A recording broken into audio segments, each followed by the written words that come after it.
আসসালামু আলাইকুম স্যার। ওয়ালাইকুম সালাম।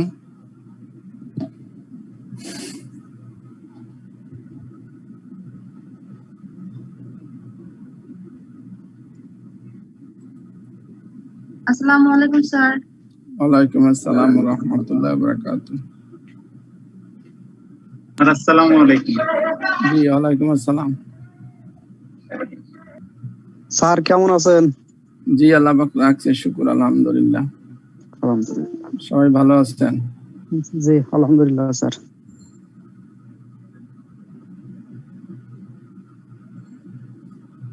মাত্র 34। ওয়েট করে একটু 5 মিনিট নাকি? ওয়েট করা যাক। জি স্যার। এখন থেকে যে চ্যাপ্টারগুলো আমরা করব প্রত্যেকটা চ্যাপ্টারই ইম্পর্টেন্ট, ভেরি মাচ ইম্পর্টেন্ট, এবং প্রত্যেকটা চ্যাপ্টার থেকে অঙ্ক আসে। তো এখন যদি আমরা সময় মতন সবাই পার্টিসিপেট না করি সেক্ষেত্রে আমাদেরই লস হবে। আজকে ক্লাসটা যেহেতু একটা ছিল, আজকে একটু পরে শুরু করা যায় তো, একবারে স্যার মাগরিবের নামাজের পরে। আজকে যেহেতু স্যার একটা এক্সট্রা ক্লাস, মানে মাগরিবের নামাজের পরে একবারে শুরু করা যায় তো আর কি, উইদাউট ইন্টারাপশন। এখন এক্সট্রা ক্লাসটা নিয়েছি এই জন্য যে সামনেতে না, আমি বলতেছিলাম নিছেন স্যার, ঠিক আছে, মানে আমরা যখন যে সময়টা শুরু করতেছি একটু পরে আবার দেখবেন এই ব্রেক সেই ব্রেক, মানুষ তো লেট করে, তো এটা আর কি বলতেছিলাম, মানে আর একটু পরে যদি শুরু করতে তাহলে একবারে ইন্টারাপশন ছাড়াই হয়ে যেত আর কি ক্লাসটা।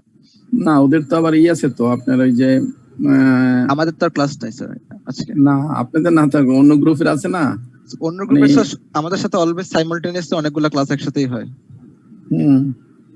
ওদের যেই সময়টা গ্যাপ ওই সময়টাই দিতে পারে, এছাড়া তো দিতে পারে না।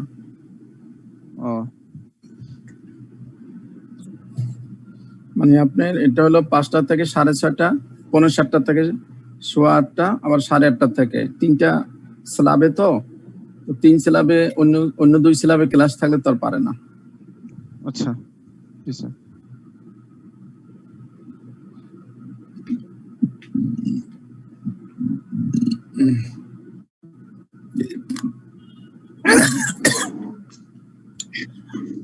স্যার একটা কোশ্চেন করব? জি বলুন। Hello sir.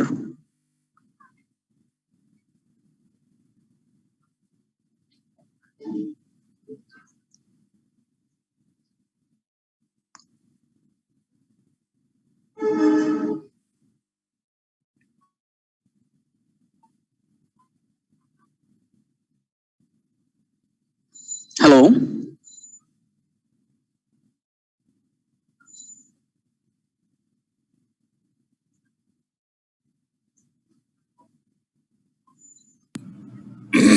হ্যালো স্যার একটা কোশ্চেন করব? জি বলুন। Sir interest allowed by bank, হ্যাঁ, তো সেটার জাবেদাটা হবে কি ব্যাংক অ্যাকাউন্ট ডেবিট আর ইন্টারেস্ট ইনকাম ক্রেডিট, এরকম না স্যার? হ্যাঁ, যদি আপনি ব্যাংক অ্যাকাউন্ট মেনটেন করেন ব্যাংক অ্যাকাউন্ট ডেবিট হবে, আর যদি ক্যাশ অ্যাকাউন্ট মেনটেন করেন ক্যাশ অ্যাকাউন্ট ডেবিট হবে, আর ইন্টারেস্ট ইনকাম ক্রেডিট হবে। অথবা আপনারা ক্যাশ অবলিক ব্যাংক দুটোই লিখবেন, তাহলে আর কোনো সন্দেহ থাকবে না, আর ইও থাকবে না। ক্যাশ অবলিক ব্যাংক দিয়ে দেবেন। জি sir.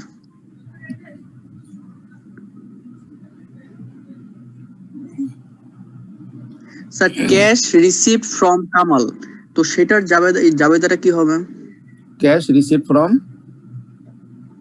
Kamal. Cash receive from, হ্যাঁ কামাল ঠিক। ক্যাশ যখন রিসিভ হয় ক্যাশ তো ডেবিট হবেই, তাই না? নাও কামাল চেক রিসিভ, ক্যাশ না স্যার, সরি, চেক রিসিভ। হ্যাঁ, চেক রিসিভ ফ্রম কামাল, ঠিক আছে। চেককে আমরা অনেক সময় ক্যাশ এবং ব্যাংক হিসেবে ট্রিট করি। এখন মিস্টার কামাল সে কি অ্যাকাউন্টস রিসিভেবল নাকি মিস্টার কামাল হিসেবে আমার কাছে এন্ট্রি করা আছে? যদি কামাল হিসেবে এন্ট্রি করা থাকে তাহলে কামাল হবে ক্রেডিট, আর আমার ক্যাশ আর ব্যাংক হবে ডেবিট। এখন যদি আমার কামালকে যদি আমি, এদিকে তো কিছুই বলা নাই, যদি কিছুই বলা না থাকে ক্যাশ বা ব্যাংকে জমা দিছে তাহলে কি হবে? ক্যাশ ইন হ্যান্ড ডেবিট এরকম কিছু হয়? না না না, ক্যাশ আর ব্যাংকই ডেবিট হবে। চেক চেক না না মানি, চেক ইন হ্যান্ড। না না, চেক ইন হ্যান্ড হয় না। ক্যাশ এন্ড ব্যাংক ডেবিট হবে আর কামালকে ক্রেডিট হবে। আর কামালের পরিবর্তে আপনি অনেক সময় অ্যাকাউন্টস রিসিভেবলও বলতে পারেন, কারণ যদি অ্যাকাউন্টস রিসিভেবল আগে টিক করা থাকে তাহলে অ্যাকাউন্টস রিসিভেবল ক্রেডিট হবে এবং সাবসিডিতে কামালের নাম থাকবে বা ব্র্যাকেটে কামালের নাম থাকবে। আর যদি তাই না হয় সেক্ষেত্রে সরাসরি কামালকে ক্রেডিট করবেন। কিন্তু cheque we treat it as bank or as like cash, so that cash or ব্যাংকই আমরা ডেবিট করি। এখানে চেক ডেবিট এরকম হবে না, cash or bank debit. Cheque money cash or bank.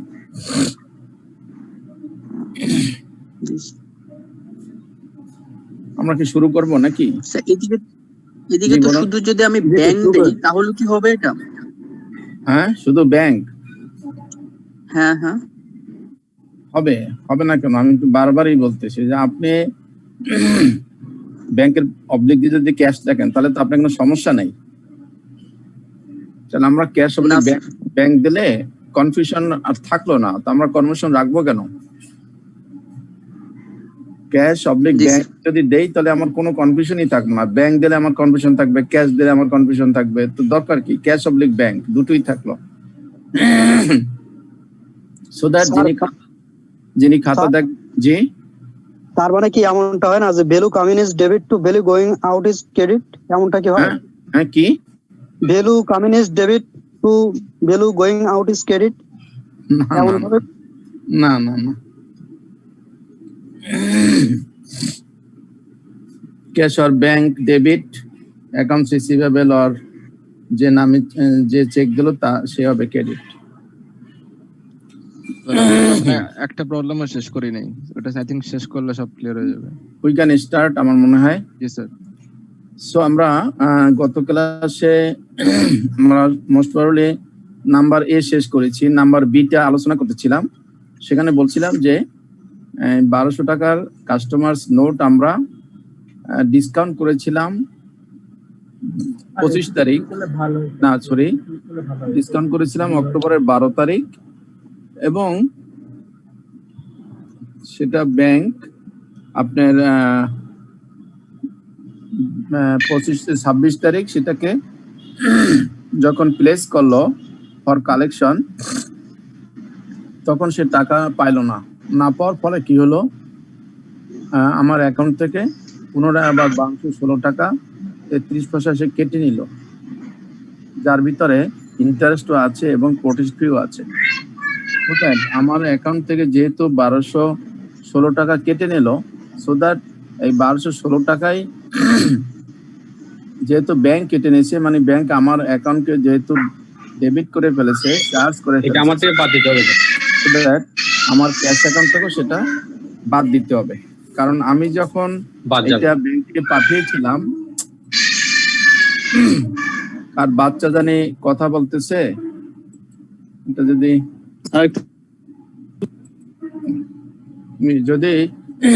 Bank যেহেতু পুরোটাই আমাকে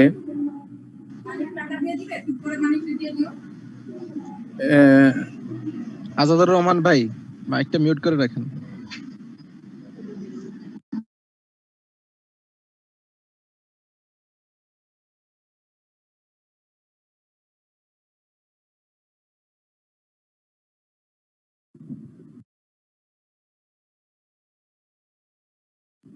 স্যার আপনার মাইকটা মিউট করা আছে।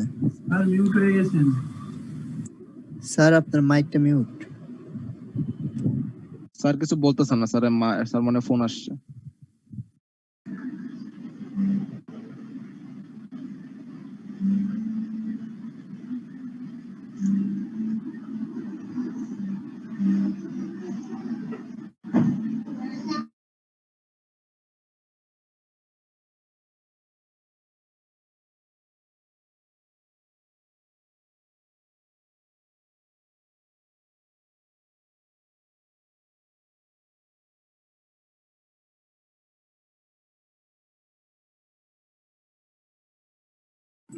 জি হ্যালো। জি স্যার। যখন ব্যাংক যেহেতু আমার পুরোটাই টাকাটাই আমার অ্যাকাউন্ট থেকে চার্জ করে ফেলো, ডেবিট করলে ফেলো, সো দ্যাট আমিও ক্যাশ থেকে আমার এটাকে মাইনাস করতে হবে। এখন আমি যেমনি মাইনাস করব, আমি কিন্তু সেই মাইনাস দেখেই পরবর্তী পর্যায়ে যেহেতু আমাকে জার্নাল করতে হবে, সো দ্যাট আমি যদি এখানে আপনার 1216 টাকা 33 পয়সা, এর ভিতরে কি আছে, মূল হলো 1200 টাকা, আর 14 টাকা হলো আমার ইন্টারেস্ট, আর 2 টাকা 60 পয়সা হলো প্রোটেস্ট ফি। প্রোটেস্ট না? জিনিসটা কি স্যার? তাহলে এখন আমরা যদি 2 টাকা আমরা Protest. বিভিন্ন ভাবে এটা করতে পারি। যেমন আমরা যদি এমন করি যে 1214 টাকা আমরা মাইনাস করলাম আপনার ব্যাংক আপনার নোট ডিজনার হিসেবে, এবং 2 টাকা 33 পয়সা প্রোটেস্ট ফি হিসাবে যদি আমি মাইনাস করি, সেটাও আমি পারি। আর তা নইলে একত্রে যদি আমি মাইনাস করি, তাহলে সেটাও হবে 1216.33। যেভাবে যার কাছে যত ক্লিয়ার হবে সে সেভাবেই করবেন। আমরা অঙ্কের সুবিধার্থে বা সময়ের কমের জন্য আমরা 1216.33 একবারই মাইনাস করে দিলাম, সো দ্যাট আমরা লিখবো dishonour note with interest and protest. Dishonour কেন স্যার? এখানে স্যার ডিসকাউন্ট বলছে, লাইক ডিজনার হলো এই জন্য যে এই নোটটা যখন কালেকশন করতে গেছে তখন টাকাটা পায়নি, যখন টাকা পাওয়া যায়নি তখন সেটাকে আমরা বলি ডিজনার, আর পাওয়া গেলে আমরা মানে কি এটা স্যার প্রোটেস্ট বলতে এটা বোঝাচ্ছে? আমার কথা শেষ হলে তারপর আপনি বললে আপনার বুঝতে সুবিধা হবে, আমার বুঝতে সুবিধা হবে। জি স্যার। যখন কোনো চেক হোক বা নোট হোক, যখন কোনো কালেকশনে যায়, তখন যদি টাকাটা পাওয়া যায় সেটাকে বলে অনার চেক, আর যখন পাওয়া যায় না তখন সেটাকে বলা হয় ডিজনার, আইদার নোট আর চেক। সো আমরা এটাকে এখন ডিজনার বলবো, যেহেতু প্রোটেস্ট মানে কি সে এইটা টাকা চেয়েছে, যিনি নোটটা দিয়েছে তার কাছে এটা টাকা চেয়েছে, চাওয়ার পরে সে পায়নি, সেটাকে আমরা তখন বলি ডিজনার, মানে সে অসম্মান করছে, এই জন্য আমরা এটাকে ডিজনার বলি। আর যদি পাওয়া যাইতো তাহলে আমরা বলি অনার চেক। 2 রকমের হতে পারে, ডিজনার এন্ড অনার। তো যেহেতু ডিজনার হয়েছে সেজন্য আমরা ডিজনার হিসেবে একবারে 1216 টাকা একবারে মাইনাস করতে পারি। এই যে দেখেন আমরা করেছি যে ডিজনার নোট এখানে with interest and protest fee, dishonour note with interest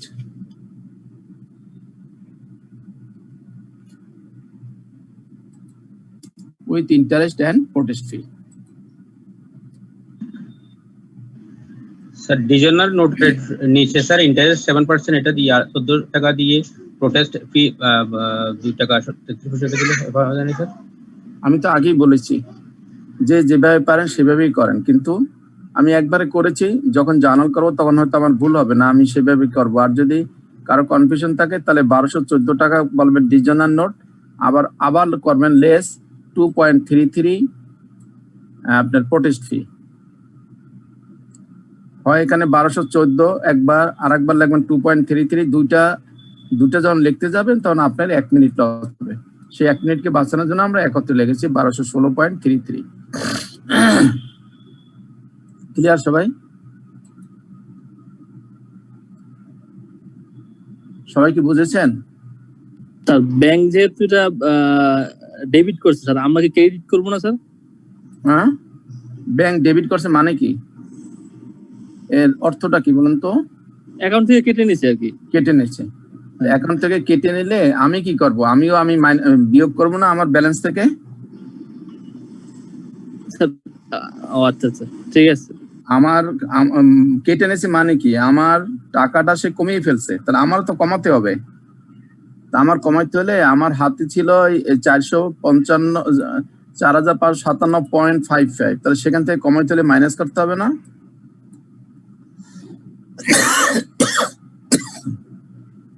bank minus করছে, আমাকেও মাইনাস করতে হবে। ক্লিয়ার? ওকে, দেন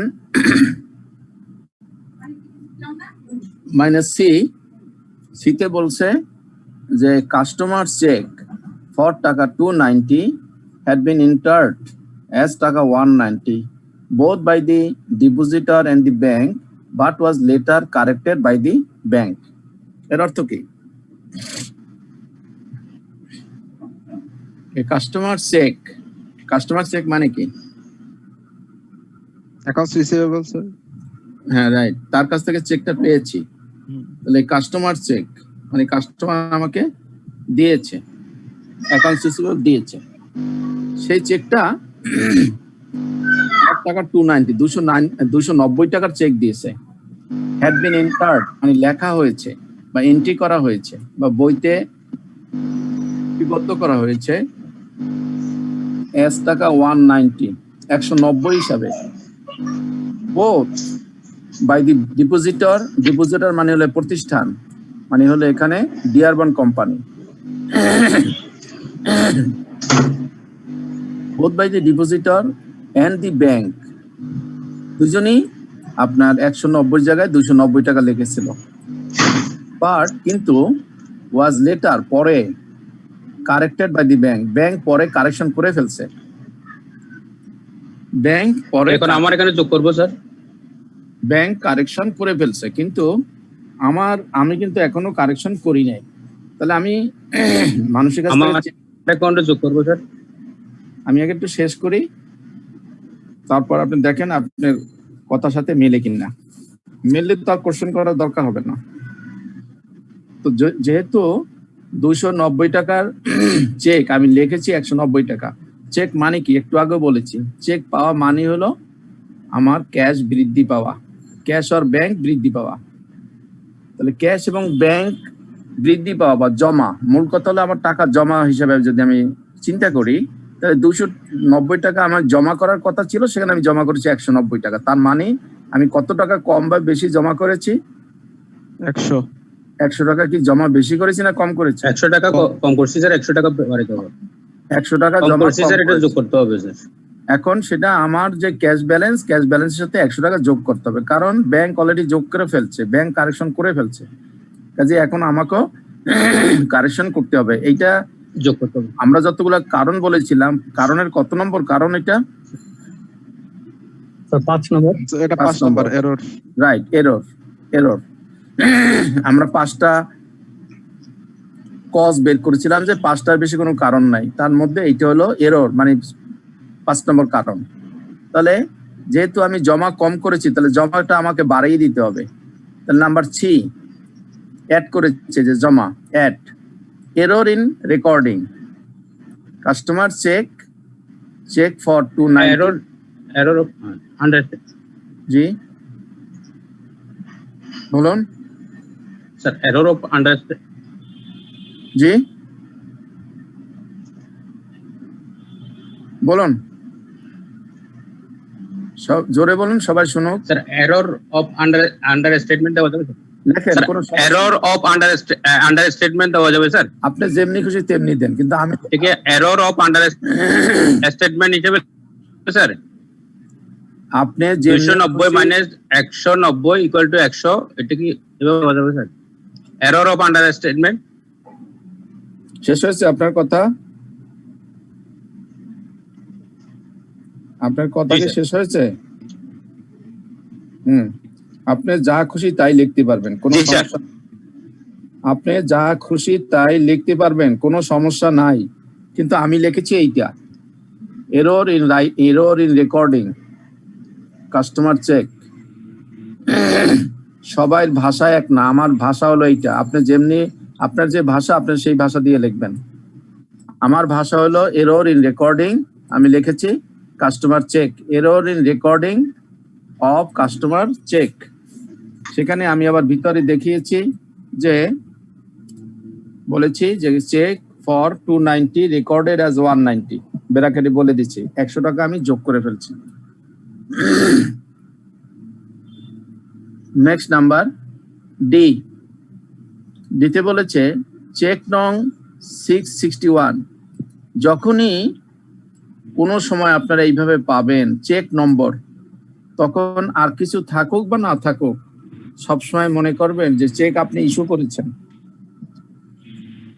কিছু বলা থাকুক আর না থাকুক, যখনই শুধুমাত্র এরকম একটা ভাষা ইউজ করবে চেক নম্বর, তখনই ভাববেন যে চেকটা আপনি ইস্যু করেছেন, মানে কোম্পানি ইস্যু করেছে।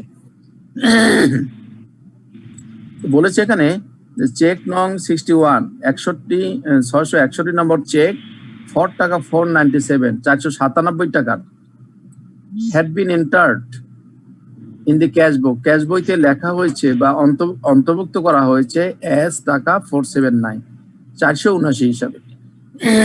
তাহলে চেক নং যখনই বলা থাকবে তখনই আমি ভাববো চেকটা ইস্যু করেছে। ইস্যু করলে আমার ক্যাশ বাড়ে না কমে? কমে। কমে। তাহলে কত টাকা কমার কথা ছিল এবং কত টাকা কমেছে? 497 কমার কথা ছিল, 479 কমছে। হ্যাঁ, তাহলে বেশি কমছে না কম কমছে? কম। কম কমছে। কতটুকু কম কমছে? 18 টাকা। 18 টাকা। 18 টাকা। তাহলে এইটুকু কি করতে হবে এখন? বাদ দিতে হবে আবার। বাদ দিতে হবে, আরো কমাইতে হবে, তাহলে অ্যাকুরেট হবে। তাহলে অ্যাকুরেট ক্যাশ থেকে আরো আমাকে 18 টাকা কমাইতে হবে। এটা কত নম্বর কারণ? সেটা আবারও এরর। আবারও এরর। তাহলে আমরা দেখবো যে error in cheque record cheque নং 652 ফর না, এটা নাকি না?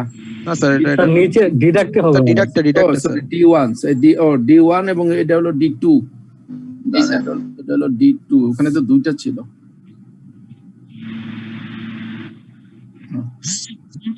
এটা হলো D2।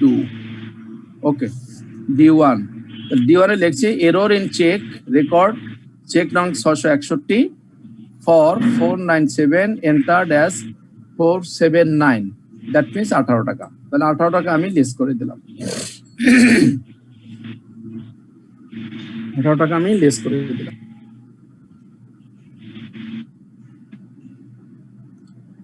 এরপরে ডি এর আরেকটা অংশ আছে, সেখানে বলেছে এন্ড এবং চেক নং 652 একই অবস্থা। যেহেতু চেক নং বলছে মানে হলো চেক আমি ইস্যু করেছি। যখনই শুধু চেক নং থাকবে তখন আমি ভাববো যে আমি চেক ইস্যু করেছি। চেক নং 652 ফর টাকা 32.90 had been entered as টাকা 329, অর্থাৎ চেকটা ইস্যু করেছি 32 টাকা 90 পয়সা, কিন্তু আমি যখন লিখেছি তখন লিখেছি 329 টাকা। কাজে আমি যখন চেক ইস্যু করেছি তার মানে আমি ক্যাশ মাইনাস করেছি। ক্যাশ মাইনাস করার কথা ছিল 329 টাকা, সেখানে আমি ক্যাশ মাইনাস করেছি 32 টাকা 90 পয়সা, মানে কম মাইনাস করেছি। না স্যার, বেশি মাইনাস করছে স্যার। ও আচ্ছা, বেশি মাইনাস করেছি। 329 টাকা লিখেছি, লেখার কথা ছিল 32 টাকা 90 পয়সা। তাহলে এটা থেকে যদি আমি এটা মাইনাস করি তাহলে কত টাকা হয়? 296.1 93 টাকা 10 পয়সা। রাইট, অতটুকু তাহলে আমাকে এখন বাড়াইতে হবে, যেহেতু আমি বেশি মাইনাস করে ফেলছি ভুলে, কাজে অতটুকু আমার এখন বাড়াতে হবে, সেটুকুই আমি বাড়াবো। তাহলে বাড়া মানে অ্যাড, এই যে অ্যাড ডি এর 2 নম্বরটা error in cheque record cheque নং 652 ফর 32.90 এন্টার্ড অ্যাজ 392 মাইনাস, এখানে আমি মাইনাস করে দেখিয়ে দিলাম 296 টাকা 10 পয়সা। এখানে যদি আমি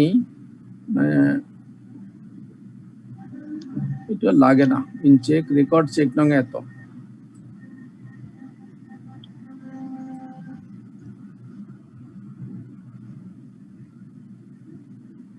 ওকে চেক নং এত এন্টার্ড, তার মানে 332 মাইনাস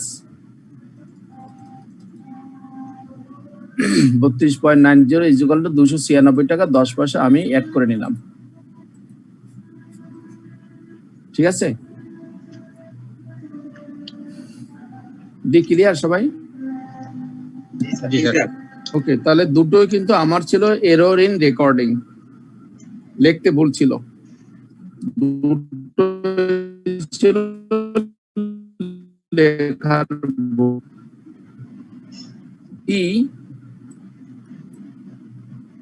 বলেছে there were bank service charge for September of টাকা 15.97, অর্থাৎ সেপ্টেম্বর মাসের জন্য আপনার সার্ভিস চার্জ নিয়েছে ব্যাংক 15 টাকা 77 পয়সা। আমার অ্যাকাউন্ট থেকে বাদ দাও। তাহলে ব্যাংক তো সঠিক কাজটাই করেছে, কারণ ব্যাংক আপনাকে সার্ভিস দিয়েছে, সে আপনার অ্যাকাউন্ট থেকে টাকা কেটে নিয়েছে, কিন্তু আপনি তো জানতেন না, আপনি এইমাত্র জেনেছেন। যে ব্যাংক আপনার কাছ থেকে টাকা কেটে নিয়েছে। সেজন্য আপনাকেও এখন আপনার ক্যাশ থেকে 15 টাকা 77 পয়সা মাইনাস করতে হবে, তাহলে ব্যাংকের সাথে মিলবে না। তাহলে সার্ভিস চার্জ হিসেবে আপনাকে মাইনাস করতে হবে, মানে লেস করতে হবে বা ডিডাক্ট করতে হবে। এই যে ডিডাক্ট হলো ব্যাংক সার্ভিস চার্জ 15.77 ডিডাক্ট করলাম আমরা 15 টাকা 77 পয়সা।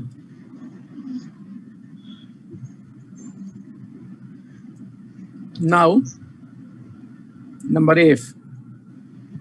স্যার ওনাকে ব্রেক নিয়ে আসবো নাকি স্যার? ও আজান দিচ্ছে না? জি স্যার। আচ্ছা তাহলে আমরা 5 মিনিট তো হবে না, 10 মিনিট ব্রেক দিলাম। 10 মিনিট ব্রেক। জি sir. Okay okay, thank you sir. সলিউশনটা একটু বাইর করে রাখা যায়? জি, সলিউশনটা যদি একটু দেখা রাখতেন স্ক্রিনে।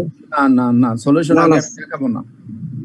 সলিউশন দেখালে আপনার লাভ হবে না স্যার, আরো ক্ষতি স্যার।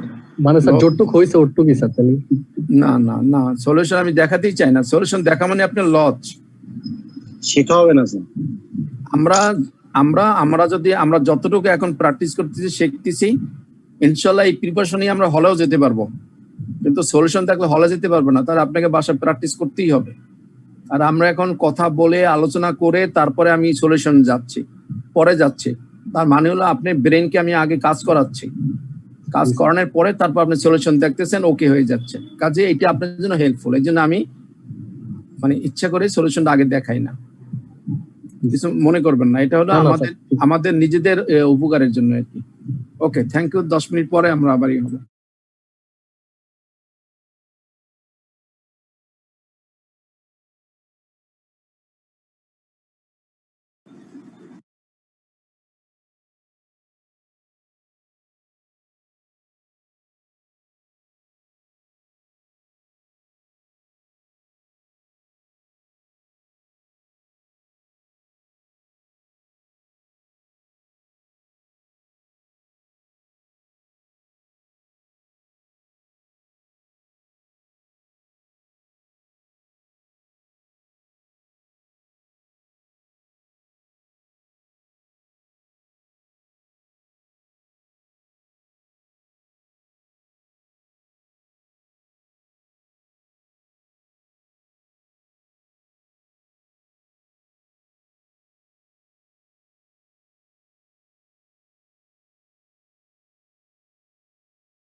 কি সবাইকে নামাজ হয়েছে?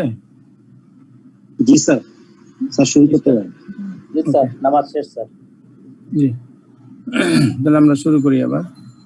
আমরা ডি শেষ হয়েছে, ইতে বলেছিলাম যে ব্যাংক সার্ভিস চার্জ কেটে নিয়েছে, তাহলে আমরা এটা হয়ে গেছে 15 টাকা 17 পয়সা আমরা কি করেছি, ক্যাশ থেকে মাইনাস করেছি। Number F, A bank memo stated that, bank memo আমরা আগে বলেছি যে মেমো দুই রকমের হতে পারে, ডেবিট মেমো হতে পারে, ক্রেডিট মেমো হতে পারে।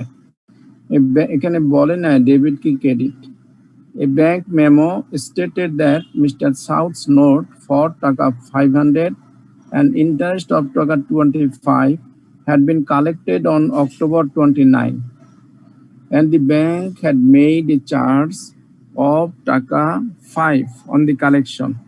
No entry had been made on the books when the note was sent to the bank for collection.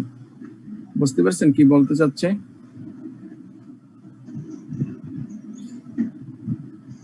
সবাইকে বুঝতে পেরেছেন এখানে অর্থটা কি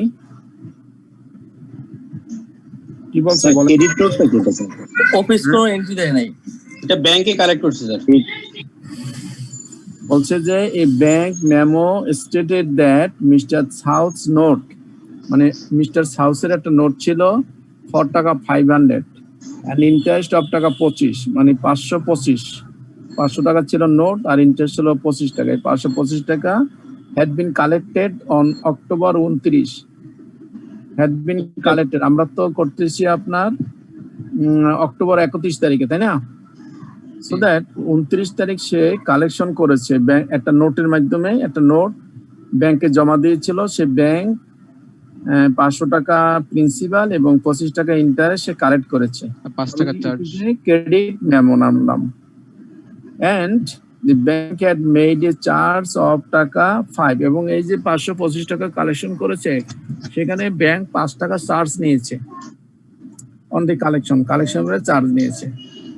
ব্র্যাকেটে বলছে no entry had been made on the বুকসে কোনো এন্ট্রি করা হয়নি when the note was sent to the bank for collection, ব্যাংকে যখন এই নোটটা কালেকশনের জন্য পাঠিয়েছিল তখন আমার বইতে কোনো এন্ট্রি করা হয় নাই। এবার কি করতে হবে বলেন তো? ক্যাশ বুকে অ্যাড করতে হবে আর কি। স্যার 520 টাকা অ্যাড করতে হবে, আমার অ্যাকাউন্টে যোগ করতে হবে। 525 টাকা অ্যাড হবে আর 5 টাকা বাদ ডিডাক্ট হবে। তার মানে হলো ব্যাংক সে আদায় করেছে, আমি নোটটা জমা দিয়েছিলাম, কিন্তু আমি যখন জমা দিয়েছি তখন আমি আমার ক্যাশ বইতে যোগ করি নাই, যোগ না করে আমি ব্যাংকে পাঠিয়েছিলাম। তো ব্যাংক কালেকশন করে ফেলছে, করে আমার অ্যাকাউন্টে জমা দিচ্ছে। ব্যাংকের কোনো ভুল নাই, কারেকশন নাই, ব্যাংক ঠিক কাজটাই করেছে। কিন্তু আমি যখন ব্যাংকে পাঠিয়েছিলাম উচিত ছিল তখনই আমার ক্যাশ বইতে যোগ করে নেওয়া, কিন্তু আমি যোগ করি নাই, সেই কথাটাই বলে দিচ্ছে। কাজে আমার এখন যোগ করতে হবে। তাহলে কত টাকা যোগ করব? আমার আদায় হয়েছে 525 টাকা আর আমাকে কেটে নিয়েছে 5 টাকা। তাহলে আমি 525 টাকা আমি যোগ করব আর 5 টাকা আমি মাইনাস করব। এটা স্যার 5 টাকা আলাদাভাবে যাবে স্যার। 5 টাকা হলো ব্যাংক চার্জ আর 500 এটা আলাদাভাবে দেখাবো না স্যার মাইনাসটা? আলাদাভাবেও দেখানো যায়, একত্রেও দেখানো যায়, যেভাবেই দেখান। এফ নাম্বারে 520 টাকা অ্যাড করে দেয় একবারে, সবভাবেই করা যাবে। আমি তো বলতেই আছি, আমার কথা শেষ হওয়ার আগে যেহেতু আপনারা বলে ফেলেন, সেই জন্য তো আর আমার কথাটা বুঝতে পারতেছেন না। 525 টাকা আদায় হয়েছে, 5 টাকা কেটে নিয়েছে, মানে মূল কথা হলো আমার অ্যাকাউন্টে 525 টাকা জমা হয়েছে আর 5 টাকা কেটে নিয়েছে, তাহলে নেট অফ যদি করি তাহলে 520 টাকা আমার টোটাল জমা হয়েছে। অথবা মূল কথা হলো 525 টাকা আমাকে ক্রেডিট করেছে, 5 টাকা আমাকে ডেবিট করেছে। আমিও ঠিক ক্যাশ বইতে 525 টাকা যোগ করতে পারি, 5 টাকা মাইনাস করতে পারি, অথবা একবারে আমি 520 টাকাও আমার ক্যাশ বইতে প্লাস করতে পারি, যোগ করতে পারি। যে যেভাবে করবেন সেটাই হবে, যার জন্য যেভাবে বুঝতে সহজ সে সেভাবেই করবেন। আমি বলে দেবো আর সেইভাবেই করতে হবে তা না। আপনি এখানে যদি মনে করেন যে না আমি 525 টাকা আমার জমা হয়েছে, 525 টাকা আমি অ্যাড করবো, 5 টাকা কেটে নিয়েছে, 5 টাকা মাইনাস করবো, সেভাবেও পারেন। আর তা নাহলে 525 মাইনাস 5 সমান 520 টাকা একবারও আপনি যোগ করে নিতে পারেন। যেভাবে করবেন সেভাবেই হবে। আমরা এখানে কি করেছি, এই যে আমরা একবারে 520 টাকা যোগ করে নিয়েছি, অর্থাৎ collection of Ames house note by bank not yet recorded 525 less collection charge 5 টাকা, 520 টাকা আমি একবারে যোগ করে নিয়েছি, এখানে ভিতরে আমি রেখে দিয়েছি। এখন আপনি ইচ্ছে করলে এখানে 525 টাকা যোগ করতে পারেন, এখানে ইচ্ছে করলে 5 টাকা মাইনাস করতে পারেন, যে যেভাবে পারেন, যে যেভাবে বোঝেন, কোনো সমস্যা নেই।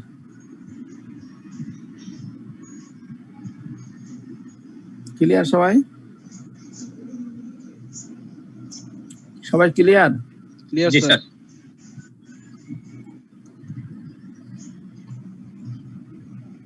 Now G, receipts of October 29 for টাকা 1325 were deposited on November 1. Bank সে 29 তারিখ রিসিভ করেছে, কিন্তু সে জমা করেছে নভেম্বরের 1 তারিখ। Deposit in transition. যেহেতু আমি 31 তারিখ অঙ্ক করতেছি, কাজেই যেহেতু 31 তারিখের আমার অঙ্ক, তাহলে সে 29 তারিখ রিসিভ করছে, 29 তারিখে তার জমা করার কথা ছিল ব্যাংকের, কিন্তু ব্যাংক সে 29 তারিখ জমা না করে, যে কারণেই হোক না কেন ব্যাংক 1 তারিখে জমা করেছে। কাজেই যেহেতু ব্যাংক 1 তারিখ জমা করছে, আমার সাথে মিলবে না তার ব্যালেন্স। আমি তো 31 তারিখে ব্যালেন্সটা বের করতেছি, কাজে আমার ব্যাংকের সাথে আমার মিলতে হলে আমি ঠিক কাজটাই করেছি। 29 তারিখ জমা দিয়েছি, আমি 29 তারিখে আমার ক্যাশে আমি যোগ করেছি, কিন্তু ব্যাংক করেছে পরে, তাহলে এটা জিনিসটা ব্যাংকের ভুল। ডিপোজিট ইন ট্রানজিট হবে এটা ব্যাংকের, সো দ্যাট ব্যাংক সে কারেকশনটা করতে হবে। ব্যাংকের যে ব্যালেন্স আছে সেই ব্যালেন্সটা ব্যাংকের বাড়িয়ে দিতে হবে 29 তারিখে, নট 1 তারিখ। আমরা সেই জিনিসটাই করেছি। At G, receipts of October 29 not deposited in bank until November.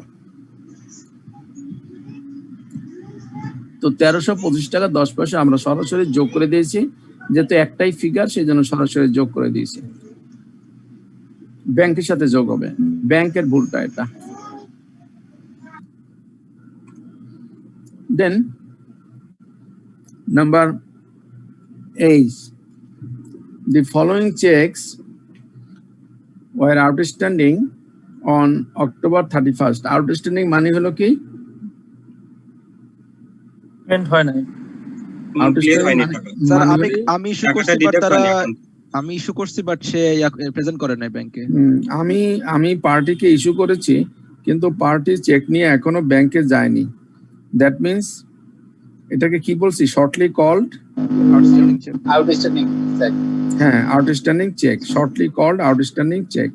তাহলে সবসময় মনে রাখবেন, আউটস্ট্যান্ডিং চেক সবসময় ব্যাংক থেকে মাইনাস হবে, কারণ আমি যখনই চেক ইস্যু করেছি আমি ক্যাশ মাইনাস করেছি। আমি ঠিক কাজটাই করেছি, আমার ভুল হয়নি। কিন্তু যেহেতু ব্যাংক মাইনাস করে নাই, কেমনি ব্যাংক মাইনাস করবে? ব্যাংকে তো চেকটা নিয়ে এসে যায় নাই, যেহেতু যায় নাই সেজন্য সে মাইনাস করতে পারে নাই, গেছে পরে, অথবা এখনো যায়ই নাই সে। তাহলে যেহেতু যায়নি, চেকগুলো এখনো পথে আছে, সেজন্য আমরা এগুলোকে বলি আউটস্ট্যান্ডিং চেক, এবং outstanding cheque always will be deducted from bank balance. তাহলে আমরা 7টা চেক আছে এখানে, 7টা চেকের নাম্বার দিয়ে আমি টোটাল আউটস্ট্যান্ডিং চেক হিসাবে যে লেস আউটস্ট্যান্ডিং চেক নম্বর দিয়েছি, টাকা লিখেছি, লিখে টোটাল টেনেছি 2016 টাকা 91 পয়সা। আপনারা করে নেন 2016 টাকা 91 পয়সা, সমস্ত চেক নম্বর টাকা লেখে টোটাল টানবেন 2016 টাকা 91 পয়সা।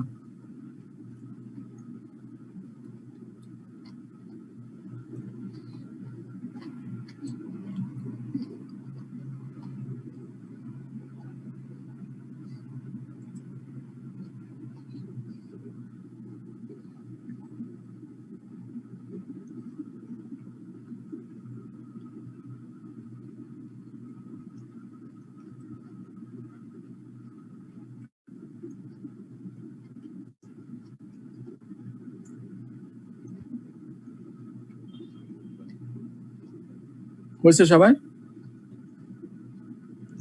জি স্যার। ওকে, এবার আমি কি করব, আমার এখানে যেহেতু আমার ছিল একটাই আইটেম ছিল, সেজন্য আমি সরাসরি যোগ করে নিয়েছি, আর এখানে অনেকগুলো আইটেম আমি যোগ করে একবারে আউটার কলামে নিয়েছি। এইভাবেই করবেন, একাধিক যদি ফিগার থাকে আপনার ভিতরে কলামে যোগ করে বাইরের কলামে নিয়ে যাবেন, দেখতে সুন্দর দেখাবে।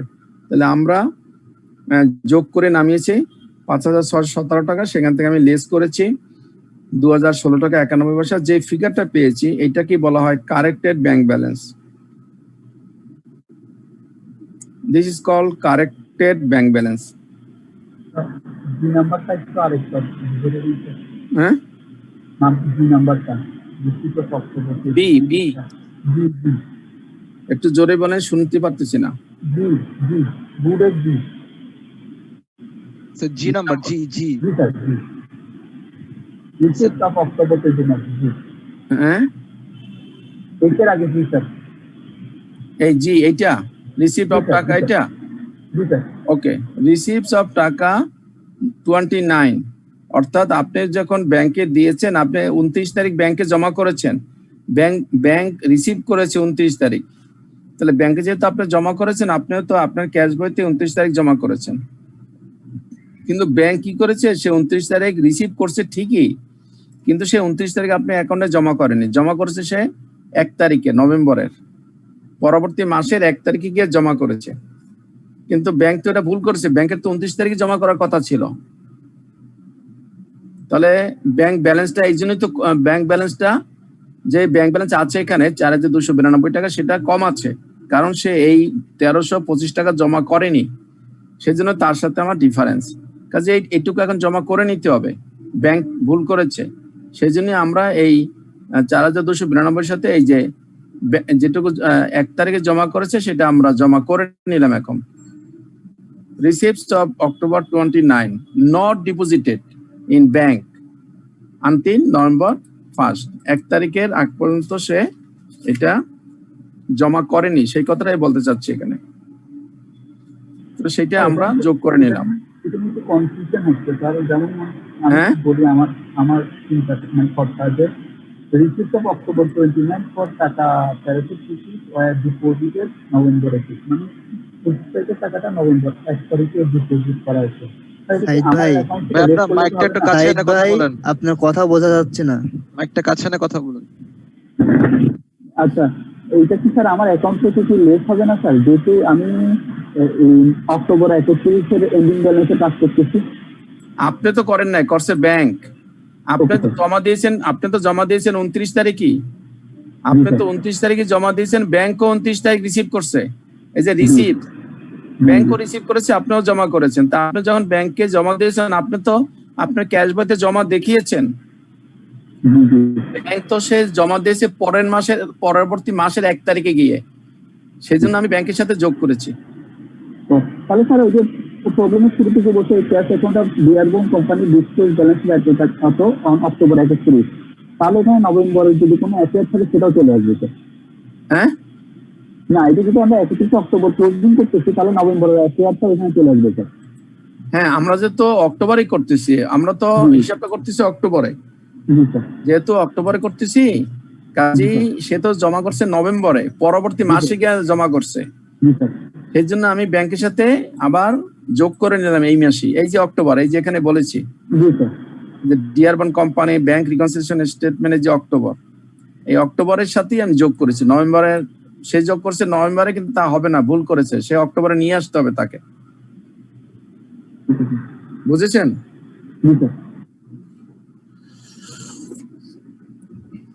ওকে, এবার আমি ক্যাশে যাই। ক্যাশের আমার ব্যালেন্স ছিল, ওপেনিং ব্যালেন্স ছিল 4557.55। আমি যতগুলো অ্যাড করেছি, এই যে যতগুলো অ্যাড করেছি, নাম্বার সি, নাম্বার ডি এর 2, নাম্বার এফ, সেগুলো আমি সবগুলো তিনটায় যোগ করে আমার টোটাল হয়েছে 996 টাকা। তাহলে আমি 996 টাকা আউটার কলামে নিয়ে আমি ব্যালেন্সের সাথে যোগ করলাম, আমার হইলো 5473 টাকা 65 পয়সা।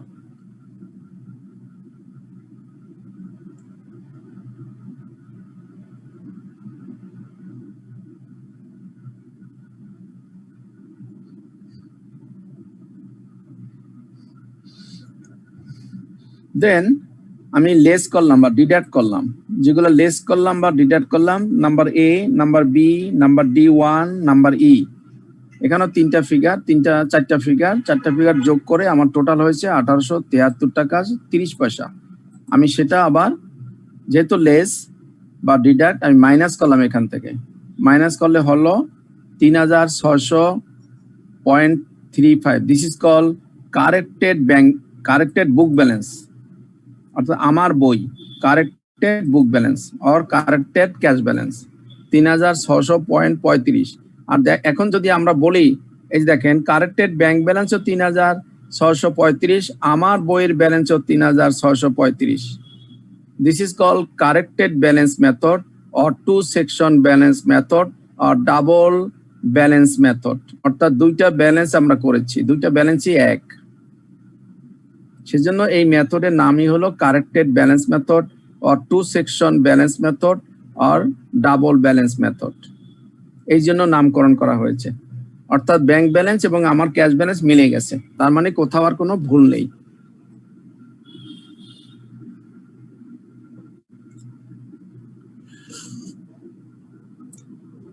সবাইকে ক্লিয়ার?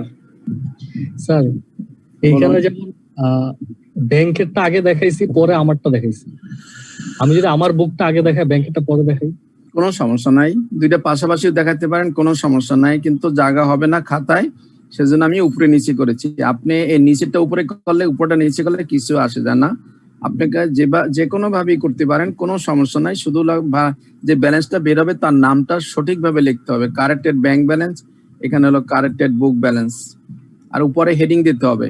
আমি এখানে এই নিচেরটা যদি আমি আলাদা কাগজে লিখতাম, তাহলে এখানে নিচেরটা আমি হেডিং দিতাম, যেহেতু আমি একই শিটে করছি উপরে নিচে, এর জন্য হেডিং দেই নাই, একটা হেডিং দিয়েছি, Dearborn company limited bank reconciliation statement October.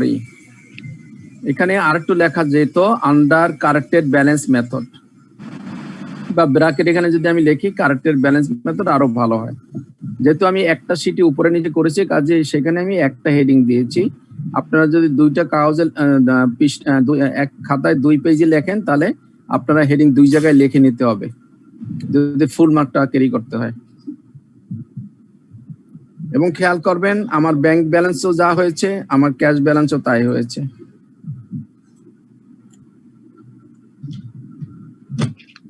অনেকে এখানে লিখে আসে যে ক্যাশ ব্যালেন্স, অনেকে এখানে ক্যাশ ব্যালেন্স লিখে আসে, অনেকে এখানে ব্যাংক ব্যালেন্স লিখে আসে। যারা এখানে ব্যাংক ব্যালেন্স লিখে আসে তাদের কনসেপ্ট ক্লিয়ার না, সেজন্য আমরা এখানের 1 আর এখানের 1 2 মার্ক কেটে দেই, কারণ সে সঠিক কথাটা বলেনি। It is not the bank balance, it is not the cash balance, it is corrected cash balance আর বুক ব্যালেন্স। আমি কারেকশন করেছি, it is corrected bank balance, not bank balance.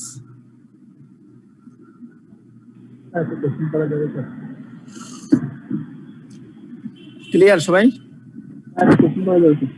G sir মনে করেন না দুইটাতে ধরুন অঙ্কটা কমপ্লিট করলাম, দেখা গেল যে যেটা ডিডাক্ট করার দরকার ছিল ব্যাংকে সেটা ইয়াতে ব্যাংক রিকনসিলিয়েশনে নিচে ব্যাংকের অ্যাকাউন্টে যাবে, তো কাটাকাটি করে জিনিসটা আবার ব্যালেন্সটা মিলে দিলাম। তাহলে এই ধরনের কাটাকাটির ক্ষেত্রে কি ধরনের নাম্বার ডিডাক্ট করবে? আপনি মাইকটা একটু কাছে নিয়ে বলেন, অ্যাকচুয়ালি স্পষ্ট শুনতে পাচ্ছি না।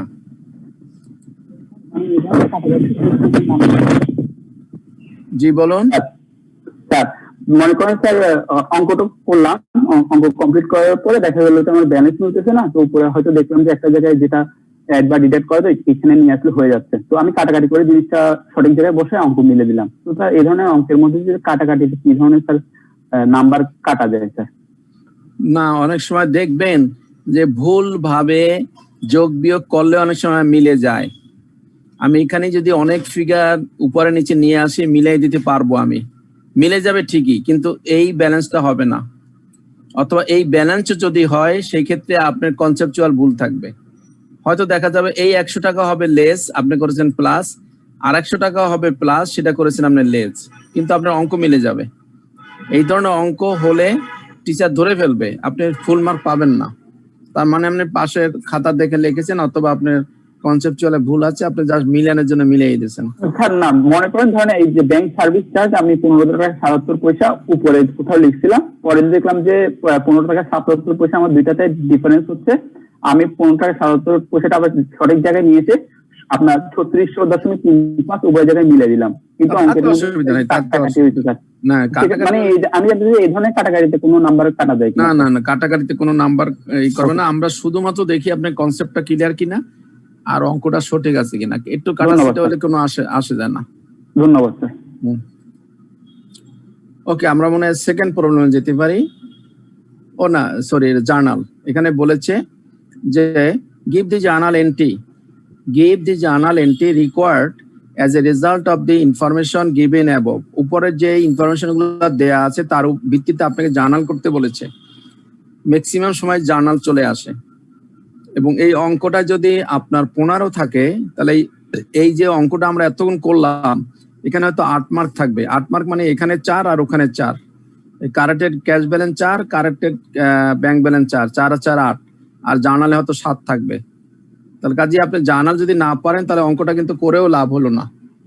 তাহলে আমরা এখন কোন জার্নাল গুলা করবো?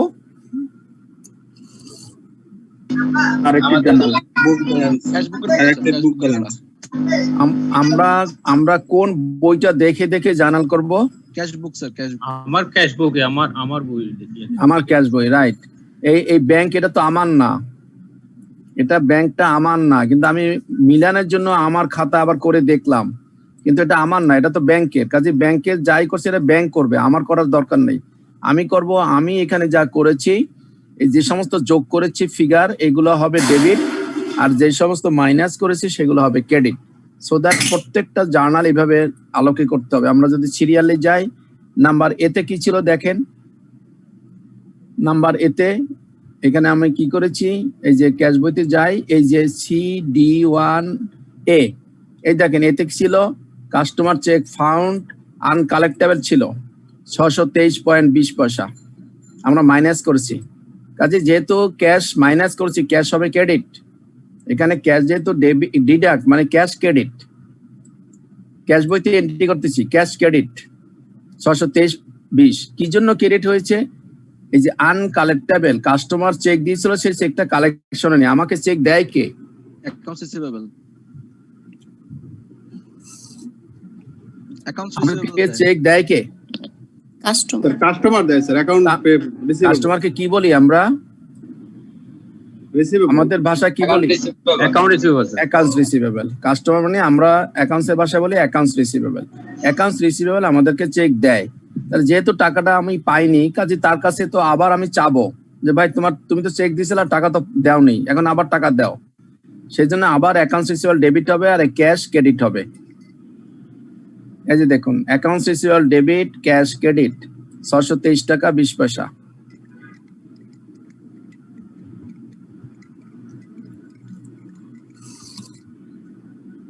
স্যার আমি যে জার্নালি করি না কেন নিচে এক্সপ্লেনেশন তো দিতেই হবে, না তো মার্কস তো কাটা যাবে না স্যার। মাস্ট। একদম আপনার এগুলা তো একদম প্রথম 2 নম্বর বা 3 নম্বর সেশনের ক্লাসের কথা, এই জন্য আমি বারবার এক কথা আর বলতেছি না, এক্সপ্লেনেশন তো দিতেই হবে। এটা এক্সপ্লেনেশন কি আমরা to record the customer check Dejonar check or to record the uncollectible check, শেষ, to record the Dejonar check or to record the uncollectible check, এক কথায় বলে দেবেন। এরপরে দেখুন বি, এরপরে এখানে কি আছে, বি, বি আছে দেখেন, সি আছে এখানে, কাজে বি আছে এখানে, বিও একই অবস্থা, dishonour note with interest of টাকা এত। আমাকে নোট দিয়েছিল কে? নোটটা কি রিসিভেবল ছিল না নোটটা পেয়াবেল ছিল? নোট রিসিভেবল, কাস্টমার দিয়েছিল, নোট রিসিভেবল ছিল, নট পেয়াবেল। নোট আমি দেই নাই, আমি পেয়েছি, নোটটা আমি পেয়েছি, তার মানে নোট রিসিভেবল। তাহলে নোট রিসিভেবল, এখন কিন্তু টাকাটা পাওয়া যায়নি। তো একই অবস্থা, যখন নোট হোক আর আপনার চেক হোক, যখনই পাওয়া যাবে না, যে আমাকে দিয়েছিল তাকে আবার আমি ডেবিট করব। জি, তাহলে এখন ডিজনার নোট, তার মানে যে নোটটা তো আর নাই, নোট যখন ম্যাচিউরড হয়ে যায় সে আর নোট থাকে না, কাজে যিনি দেয়নি তাকে আবার আমি ডেবিট করব, তার মানে আবার অ্যাকাউন্টস রিসিভেবল ডেবিট, আর হবে ক্যাশ ক্রেডিট। এখানে যেহেতু ক্যাশ ক্রেডিট, ডিডাক্ট মানি ক্যাশ ক্রেডিট, লেস মানি ক্যাশ ক্রেডিট, তো ক্যাশ ক্রেডিট হয়েছে 1216 টাকা। আর যেহেতু ডিজনার আমি পাইনি, কাজে তার কাছে আবার চাবো, এই জন্য অ্যাকাউন্টস রিসিভেবল আমরা আবার ডেবিট করব, accounts receivable debit cash credit. আমরা ভিতরে লিখে লিখবো ডিজনার চেক বা নোট, টু রেকর্ড দি ডিজনার নোট, এটা হলো ডিজনার নোট, আর আগেরটা ছিল ডিজনার চেক। প্রোটেস্ট ফি সহ না,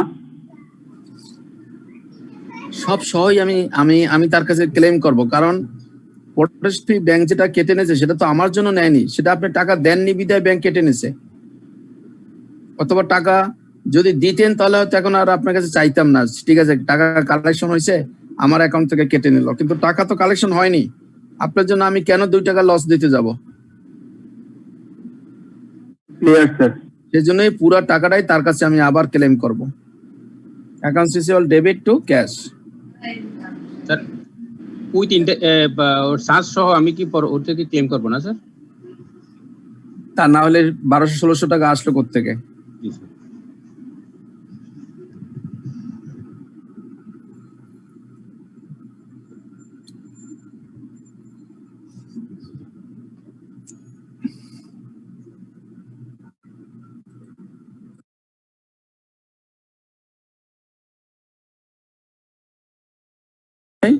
সবাই ক্লিয়ার? সবাই ক্লিয়ার, বুঝতে পেরেছেন? জি স্যার।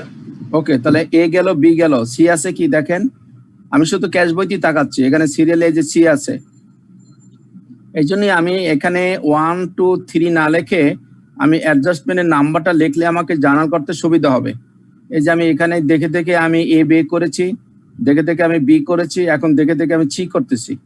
এরর ইন রেকর্ডিং, লিখতে ভুল করেছিল, তাহলে লিখতে যখন ভুল করেছিল তাহলে তো আমাকে আবার ওইটার এন্ট্রি করতে হবে, যেটুকু ভুল করেছে সেটুকুর এন্ট্রি করতে হবে। 100 টাকা যোগ হয়েছে, ক্যাশ ডেবিট হয়েছে, অ্যাড মানি হলো, এই যে অ্যাড করেছে মানি যোগ, ক্যাশ ডেবিট হয়েছে 100 টাকা, তাহলে ক্যাশ ডেবিট 100। আর ক্রেডিট কে? আমি কি চেকটা এখানে পেয়েছিলাম না আমি দিয়েছিলাম? চেক পেয়েছিলাম, পেয়েছিলাম বিদায় পাই সবসময় অ্যাকাউন্টস রিসিভেবলের কাছ থেকে, সেজন্য এখানে অ্যাকাউন্টস রিসিভেবল হবে ক্রেডিট আর ব্যাংক হবে ডেবিট, যেহেতু এখানে অ্যাড করেছি, ব্যাংকের সাথে যেহেতু অ্যাড হয়েছে, সো দ্যাট এখানে এ হবে ক্যাশ আর ব্যাংক অ্যাকাউন্ট হবে ডেবিট, আর ক্রেডিট হবে কাস্টমার্স অ্যাকাউন্ট মানি হলো অ্যাকাউন্টস রিসিভেবল। নাম্বার সি দেখেন আমরা তাই করেছি, যে ক্যাশ অ্যাকাউন্ট ডেবিট করেছি, টু অ্যাকাউন্টস রিসিভেবল ক্রেডিট করেছি।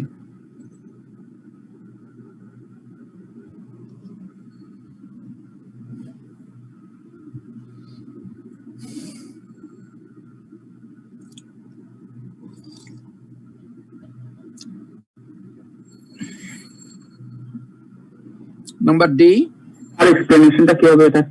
হ্যাঁ এটার এক্সপ্লেনেশনটা to record the error in recording,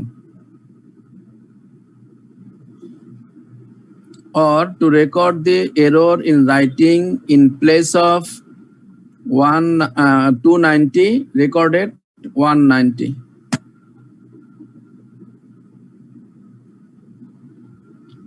number D, D এর এখানে হলো 2, তাহলে 1 আছে কিনা আমি খুঁজবো, এখানে 1 আছে, কাজে 1এরটা আগেই করব। D1 এখানে বলছে এরর ইন চেক, একই অবস্থা, এখানে হলো মাইনাস, তার মানে ক্যাশ ক্রেডিট হয়েছে, সো দ্যাট ক্যাশ ক্রেডিট, আর আগের মতনই অ্যাকাউন্টস রিসিভেবল হবে ডেবিট। D1 এই অ্যাকাউন্টস পেয়াবেল হলো ডেবিট, এই যে ক্যাশ হলো ক্রেডিট, যেহেতু ক্যাশ ডিডাক্ট করছে, ক্যাশ মাইনাস ক্রেডিট হয়েছে এবং আমি চেক দিয়েছি, সেজন্য অ্যাকাউন্টস পেয়াবেল ডেবিট হয়েছে 18 টাকা।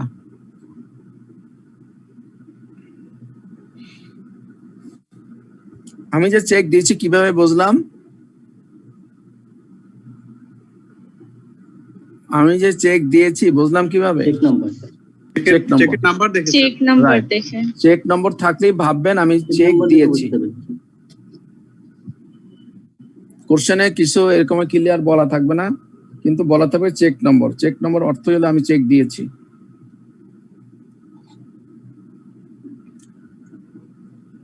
তাহলে ডি এর 1 গেল, ডি এর 2 ছিল কি? ডি এর 2 এরর ইন চেক রেকর্ড, একই অবস্থা, ওখানে চেক লিখতে ভুল করেছি, কাজে 296 টাকা ক্যাশ ডেবিট হয়েছে এখানে, যেহেতু add, so that cash account debit 296.10, এবং আমি চেক দিয়েছি, কাজে অ্যাকাউন্টস পেয়াবেল হবে ক্রেডিট। এই যে ক্যাশ ডেবিট, অ্যাকাউন্টস পেয়াবেল হবে ক্রেডিট 296।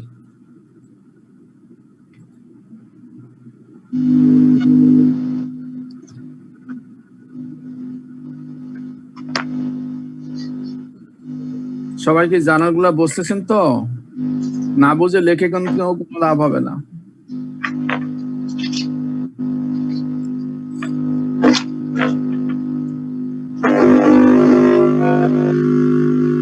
নাম্বার ডি শেষ, এরপরে আমরা দেখবো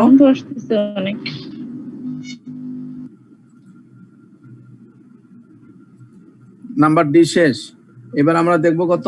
ডি এর পরে ই, এই যে ই আছে এখানে, ব্যাংক সার্ভিস চার্জ, এই যে ক্যাশ ক্রেডিট হয়েছে, ক্যাশ ক্রেডিট 15 টাকা 77 পয়সা, আর ডেবিট কি হবে? ব্যাংক সার্ভিস চার্জ, তার মানে একটা খরচ, তার মানে আমি এই ব্যাংক সার্ভিস চার্জ হিসাবে ডেবিট করব আর ক্রেডিট করব ক্যাশকে।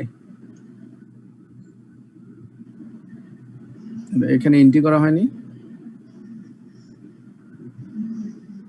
ই সি ডি ই, এটা কি ই ছিল নাকি ব্যাংক সার্ভিস চার্জ? এটা D2 ছিল স্যার, এখানে ই হিসেবে এন্ট্রি হয়েছে স্যার। এই এটা হলো ই, এই যে ই ব্যাংক সার্ভিস ই 15 টাকা 77 পয়সা। ওই যে জার্নালে স্যার এটা ইটা হচ্ছে D2 টা আর কি স্যার। ও এটা হচ্ছে ইটা D2, কিন্তু আমার 15 টাকা 77 পয়সা গেল কোথায়? এটা ভুল করেছি আর কি, ওইটা ভুলে এন্ট্রি করা হয়নি।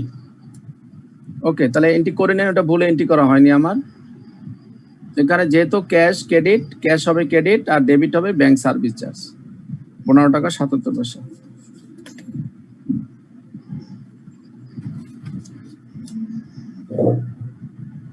অথবা আরো একটা এন্ট্রি করতে পারবেন আপনারা, সেটা হলো ব্যাংক সার্ভিসেস না লিখে আপনারা ইউ করতে পারেন, এটা দুইটাই ডি, আপনারা ইউ করতে পারেন, মিসেলেনিয়াস জেনারেল এক্সপেন্স হিসেবেও করতে পারেন, তাহলে ব্যাংক সার্ভিসেসটা ব্র্যাকেটে লিখতে হবে।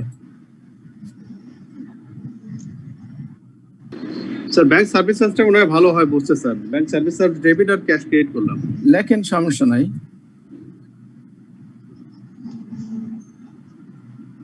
সমস্যা নাই।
Okay.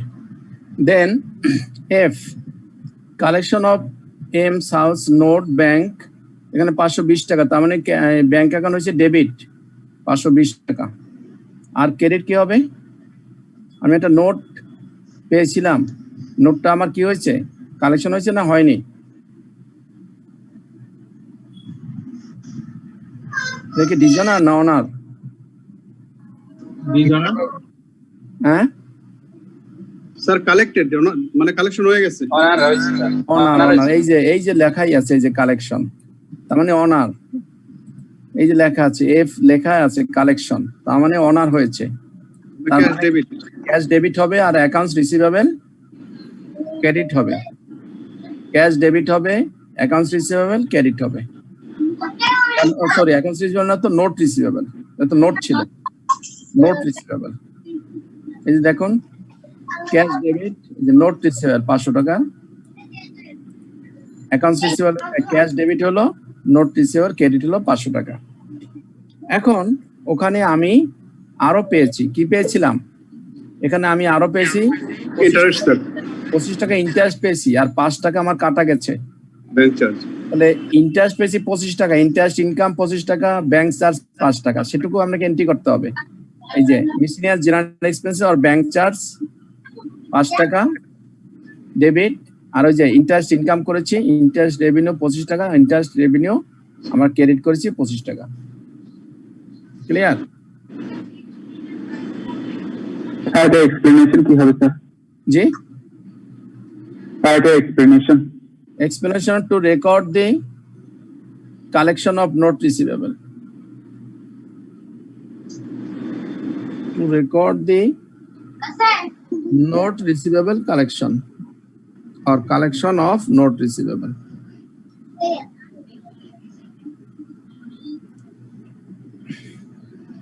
আমার অরিজিনাল ছিল 500 টাকা,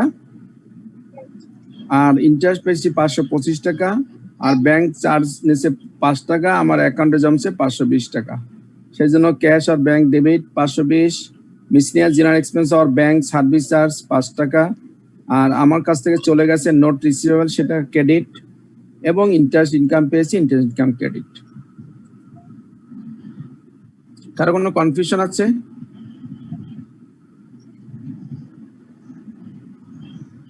স্যার ব্যাংক সার্ভিস চার্জটা ডেবিট করলাম কেন? খরচ না এটা? জি স্যার, থ্যাংক ইউ স্যার। আমি বাদ দিচ্ছি না স্যার। জি স্যার, খরচ না, খরচ এই জন্য ডেবিট হয়েছে। আর আমি এখানে যখন এই চেক করেছি, এই যে এখানে, তখন আমি এই যে 500, আমি তো ওই জন্যই বলছিলাম যে তাহলে যদি আপনার কনফিউশন থাকে তাহলে এখানে আপনি 525 লেখেন, আর এইখানে আপনি আবার 5 টাকা লেখেন। আপনি যদি এখান থেকে বুঝতে অসুবিধা হয় তাহলে এখানে লেখেন 525 আর লেস দেন 5 টাকা, তাহলে আপনার জানাল সঠিক হয়ে যাবে। না, আমি এক্সপেন্স লিখে নাই স্যার, সরি, এক্সপেন্স থাকলে তো বুঝতে সুবিধা হতো। হ্যাঁ, ওকে। এইবার আমরা এফ পর্যন্ত গিয়েছি, এখন C D F B D E গেছি, আমার এখানে সব শেষ। এখন শুধুমাত্র ব্যাংকের দুটো ছিল, একটা ছিল জি এবং এইচ।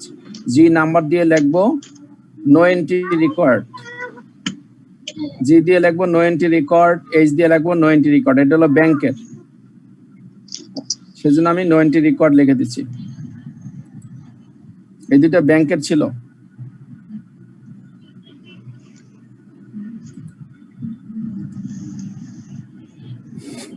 সেজন্য আমি দুইটাই নো এন্ট্রি রেকর্ড লিখে দিচ্ছি, আর বাকিগুলা ক্যাশে ছিল, আমি ক্যাশে জার্নাল করেছি।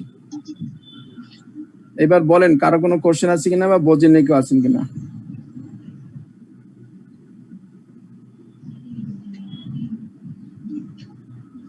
তাহলে আমার কাছে যদি সবসময় জার্নাল চাই রিকনসিলিয়েশনের ক্ষেত্রে, সরাসরি আমি আমার ক্যাশ বইয়ের দিক তাকাবো, অন্য কোনো দিক তাকাবো না। এবং এখানে আমি সিরিয়ালি জার্নালগুলো করে যাব নাম্বার দেখে দেখে, যেহেতু প্রত্যেকটার পাশে নাম্বার লেখা আছে, আমি দেখে দেখে জার্নালগুলো করে ফেলবো, এবং কোশ্চেনের সাথে তখন মিলাবো যে কোনটা কোনটা জার্নাল হয়নি। এখানে খুঁজে দেখলাম যে সিরিয়ালি দুইটা জার্নাল হয়নি, একটা হলো জি, একটা হলো এইচ। কাজে আমি লিখবো এটা ব্যাংকের, এই জন্য আমি লিখে দিলাম no entry record, no entry record.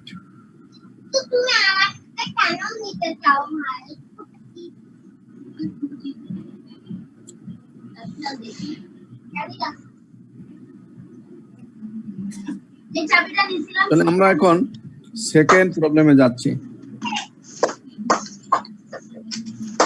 Second problem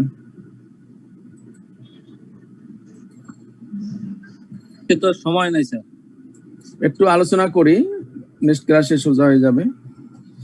second problem হলো এখানে বলছে the cash account of ABC company showed a ledger balance of টাকা 396985 on June 30, 2015. The bank statement as of that date showed a balance of টাকা এত 4150. Upon comparing the statement with cash record, the following facts were determined. এর অর্থ হলো যে আপনার cash বইতে আছে কত 3969 টাকা 85 পয়সা আপনার ক্যাশ বইতে আছে, আর আপনার ব্যাংক বইতে আছে কত 4150 আমরা দুইটা ব্যালেন্স পেয়ে গেলাম। তাহলে আমরা প্রথমে লিখবো কোম্পানির নাম, তারপর লিখবো ব্যাংক রিকনসিলিয়েশন স্টেটমেন্ট, তারপর লিখবো ফর দি মান্থ অফ এত, তারপরে আন্ডার কারেক্টেড ব্যালেন্স মেথড। 4টা লাইন হয়ে গেল। ঘর করে করতে হবে নাকি ফ্রি হ্যান্ডে করে গেলে হবে? ফ্রি হ্যান্ডে করলেই হবে, ঘরের কোনো প্রয়োজন নাই। উপরে লিখবেন ABC company limited bank reconciliation statement for the month of, এখানে কি মাস আছে দেখেন, for the month of June, for the month of June and under corrected balance method. এখানে আমার কাছে কি চেয়েছে, prepare a bank reconciliation statement as of proceeding to a, এই যেখানে বলে দিচ্ছে যে কারেক্ট ক্যাশ ব্যালেন্স, তার মানে কারেক্টেড ব্যালেন্স মেথডই বলেছে। এক নম্বরটা কি বলেছিল আমাদের, ফ্রম দি হোয়ার দি, এই যে এখানে বলেছে যে using the form where both bank and book balances are brought to a corrected cash balance, যেখানে দুটোতেই ব্যালেন্সটা সঠিক আসে, দ্যাট মিন কারেক্টেড ব্যালেন্স বলে দিচ্ছে। 2 নম্বরও তাই বলে দিচ্ছে, না বললো আমরা কারেক্টেড ব্যালেন্সই করতাম, কারেক্টেড ব্যালেন্স বলে দিচ্ছে, না বললো আমরা সেই মেথডই করব। তাহলে আমরা প্রথমেই দুটো ব্যালেন্স দিয়ে দু জায়গায় আমরা লিখে নেব যে balance as per cash book, balance as per bank statement.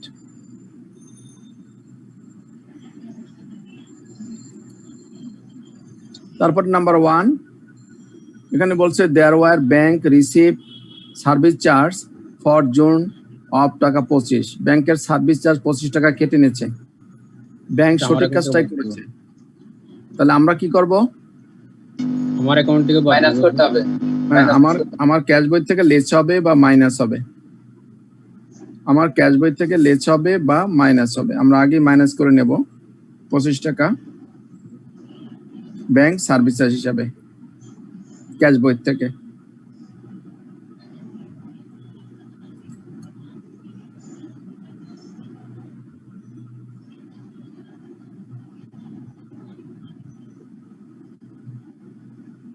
এই যে 25 টাকা আমি আগে মাইনাস করেছি ব্যাংক সার্ভিস চার্জ, এই যে লেস করেছি, এই হলো আমার এই ক্যাশ ব্যালেন্স 3659, সেখান থেকে আমি লেস করেছি 25 টাকা।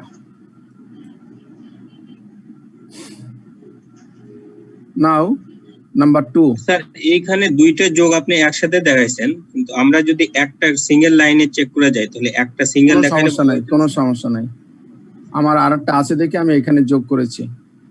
আপনি একবারে সরাসরি এখানে 25 লিখবেন, আবার আরেকটা আসলে সেখানে 5.50 লিখবেন। Number B2, a bank memo stated that XYZ's note for টাকা 1200 and interest of টাকা 36 has been collected on June 29, and the bank had made a charge of টাকা 550 on the collection. No entry had been made on the ABC book when XYZ's note was sent to the bank for collection. এটা কিন্তু আমরা করেছি already, তাই না? এর আগের অঙ্কে একটা ছিল সেম অ্যাডজাস্টমেন্ট। তাহলে কি হবে এখানে, ক্যাশ বুকে যোগ হবে স্যার, নোট কালেকশন ক্যাশ বুক আমার যোগ করতে হবে স্যার ইন্টারেস্ট সহ, আর ওই যে 5.50টা বাদ দিতে হবে, মাইনাস করে ব্যাংক চার্জ বাদ দিতে হবে, চার্জটা বাদ দিতে হবে। স্যার ক্যাশে অ্যাড হবে 536 আর ব্যাংক চার্জে লেস হবে স্যার বাকিটা। হ্যাঁ, ওই জন্যই আমি এখানে যেহেতু ওইটাতে আমি একবারে নেট অফ করেছিলাম, ওই 1 নম্বরটাতে নেট অফ করেছিলাম, এখানে নেট অফ না করে আমি আলাদা আবার দেখিয়েছি জার্নাল সোজা করার জন্য। এখানে এই জন্য এই 5 টাকা 50 পয়সা আবার ব্যাংক সার্ভিস চার্জের সাথে আমি অ্যাড করে দিচ্ছি। এখানে লিখেছি 1 + 2 লিখে আমি আগের ছিল 25, এখন হলো 5 টাকা, এই জন্য একবারে 30 টাকা 50 লেস করেছি। আর এই দেখেন নোট রিসিভেবল একবারে 1200 টাকার 36 টাকা আমি যোগ করেছি, 1236 টাকা। এখানে আমি এখান থেকে মাইনাস করে না, 1 নম্বর কোশ্চেনটা আমরা মাইনাস করে নেটটা দেখিয়েছিলাম, আর এবার একটু আলাদা করে দেখিয়েছি। কাজে যে যার জন্য যেভাবে সুবিধা বুঝতে সে সেভাবেই করবেন, কোনো সমস্যা নেই, কারণ জার্নাল কিন্তু আমরা এইভাবেই করব।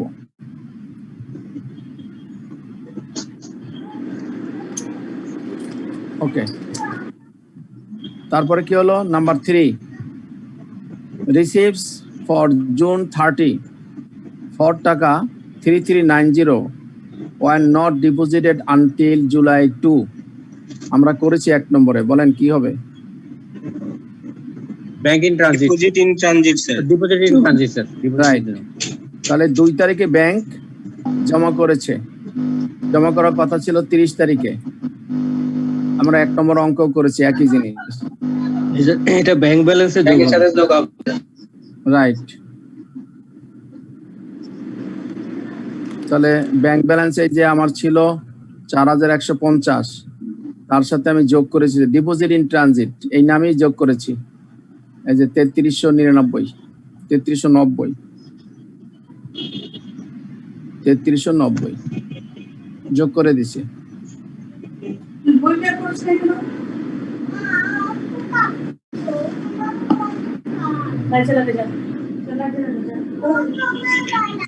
সোজা মনে হচ্ছে না এখন? হ্যাঁ স্যার, হ্যাঁ জি স্যার। এগুলা কিন্তু সবগুলাই কিন্তু আইসিএম এর কোশ্চেন থেকে কিন্তু নেওয়া হয়েছে, কাজে এর চেয়ে আর কঠিন কিছু আসবে না। হ্যাঁ, আমরা কিন্তু 1 নম্বরটা কোশ্চেনের ছিল, 1 নম্বরটা কোশ্চেন, এটা এখন যেটা করতেছি সেটাও কোশ্চেন, আর একটা অঙ্ক করবো সেটাও কোশ্চেন। কাজে এই 3টা যদি আপনি পারেন আইসিএম এতে আপনার আর ব্যাংক রিকনসিলিয়েশনে আর ঝামেলা হবার কথা না। উইদাউট এনি প্র্যাকটিস আপনি হলে গেলেও আপনার পারার কথা। Number 4, checks outstanding on June total টাকা 2136 টাকা 50 পয়সা। এখানে হলো এই ফিগারটা মনে হচ্ছে স্যার, জি 2136 টাকা 5 পয়সা না হলে এটা মিলে না, 2136 টাকা 5 পয়সা 05। কোথায় পেলেন আপনি? স্যার আমি করতে নিয়ে দেখলাম আর কি, যোগ বিয়োগ এখানে 50 পয়সা আছে তো ভাই, এটা কোনো প্রবলেম না। ও 05 পয়সা, রাইট, এটা টাইপে ভুল হয়েছে, ঠিকই বলেছেন, থ্যাংক ইউ ভেরি মাচ। তাহলে 2136 টাকা 5 পয়সা সে আউটস্ট্যান্ডিং ছিল চেক। তার মানে এখানে দেখেন, এখানে কিন্তু একটা কথায় বলে দিচ্ছে আমাদের জন্য, আমরা এইভাবেই লিখবো চেক আউটস্ট্যান্ডিং, কিন্তু 1 নম্বরে কিন্তু তা বলে নাই। 1 নম্বর কিন্তু এইভাবে বলেছে চেক আউটস্ট্যান্ডিং, এইভাবে বলেছে, একই জিনিস, ঠিক আছে, একই জিনিস। এখানে চেক নম্বর দিচ্ছে, টাকা দিচ্ছে, ওখানে শুধু একটা ফিগার বলে দিচ্ছে। আমরা কি করছি সলিউশনের সময় আমরা আউটস্ট্যান্ডিং লিখে কিন্তু সবগুলা যোগ করে এইটা নিয়েছি। এই 2 নম্বর অঙ্কে কিন্তু এই কথাটাই বলে দিচ্ছে, এই টোটালটা দিয়ে দিচ্ছে। আর 1 নম্বরে আমরা এখানে সব লিখে টোটালটা করে নিচ্ছি। This are difference. সো আমরা আউটস্ট্যান্ডিং চেক সবসময় ব্যাংকের সাথে এবং ডিপোজিট ইন ট্রানজিট সবসময় ব্যাংকের সাথে, এই দুটো সবসময় মনে রাখবেন। আউটস্ট্যান্ডিং চেক সবসময় ব্যাংকে মাইনাস হবে, ডিপোজিট ইন ট্রানজিট সবসময় ব্যাংকের সাথে যোগ হবে। তাহলে আর আপনার অঙ্ক চিন্তা করার সুযোগ। ব্যাংক রিকনসিলিয়েশন আপনাকে 10 মিনিটে করে ফেলতে হবে। 10 মিনিট থেকে 15 মিনিটে যদি করে ফেলতে পারেন তাহলে আপনি ভাববেন যে আপনি এবার পাস করে ফেলতে পারবেন। নাম্বার 5 প্লেস করতে হবে, কারণ চেক ইস্যু করেছি তো অ্যাকাউন্টস পেয়েবল কে দিয়েছি, কাজে আমি দিয়েছি 491। আমি যখন প্রথম এন্ট্রি করেছি ক্যাশে, তখন 419 টাকা লেস করেছি, আমাকে আরো লেস করতে হবে 491 মাইনাস 419 কত টাকা হয়? 72, এই যে 72, অর্থাৎ এরর অন চেক নং 742, 491 মাইনাস 419, তার মানে হলো 419, তার মানে হলো 72, 72 টাকা আমাকে এখন 72 টাকা আমাকে এখন আরো লেস করতে হবে, আরো লেস করতে হবে, কারণ আমি তো চেক ইস্যু করেছি, ইস্যু করলে তো লেস হয় সবসময়।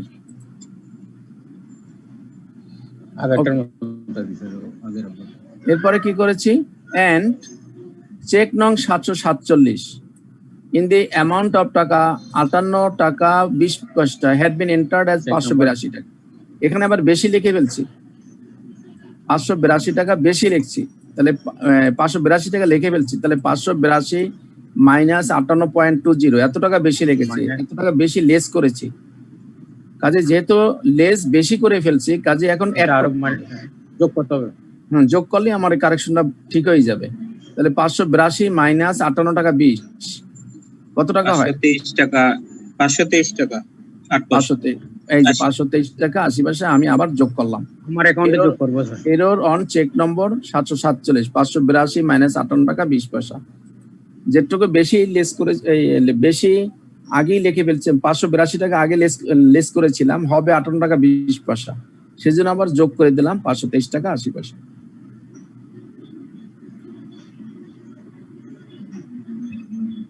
আমার আর কোনো এন্ট্রি নাই, যেহেতু আর কোনো এন্ট্রি নাই, এখন আমি যোগ বিয়োগ করে ফেলবো। তাহলে যেহেতু আমার ব্যাংকে একটা একটা করে এন্ট্রি ছিল, deposit in transit and outstanding cheque, সেজন্য আমরা ইনার কলামে যাইনি, আমরা সব একত্রে যোগ বিয়োগ করে 5403 আমরা এখানে ব্র্যাকেট দিলাম না, এখানে যেহেতু লেস লিখেছি, একটা লেস লিখেছি, একটা অ্যাড করেছি। পরীক্ষার হলে লেস লিখলেও আপনি এখানে ব্র্যাকেট দিয়ে নেবেন, তাহলে আপনি ভুলে এটা অ্যাড করে ফেলবেন,